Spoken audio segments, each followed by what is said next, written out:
Police পারছে না, তাই সাধারণ মানুষ এখন চোর ধরছেন।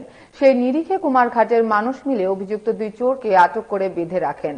কুমারঘাট নিদিবি এলাকার সুমিত দাসের রাইস মিল থেকে মোটর সহ অন্যান্য যন্ত্রাংশ চুরি হয়েছিল।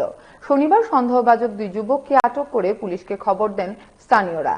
তাদের কাছ থেকে চুরি যাওয়া মোটর উদ্ধার করা হয়েছে। পরে পুলিশ এসে তাদের থানায় নিয়ে যায়।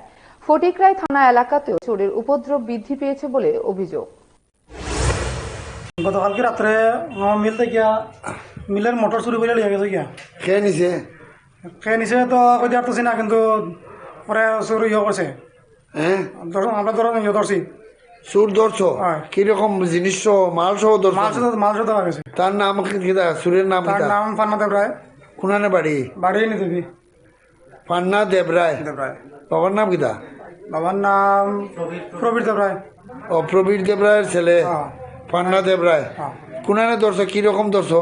ধরা গেছে নিদেবী ইংলিশ মিডিয়াম স্কুলের সামনে হ্যাঁ একটা টুকটুকের উপরে, টুকটুকের মধ্যেই হ্যাঁ। মোটর সইতে তারা চুর ধরা করছে। এখন কই আছে চোর? এখন তো থানা লয়ে গেছে। তোমার নাম কিটা? আমার নাম সুমিত দাস। সমীর দাস? সুমিত দাস। সুমিত দাস। তো তোমার এই ওই রাইস মিলের ওনার। রাইস মিলের মালিক তুমি? তো রাইস মিলের কিতা কিতা নিছে?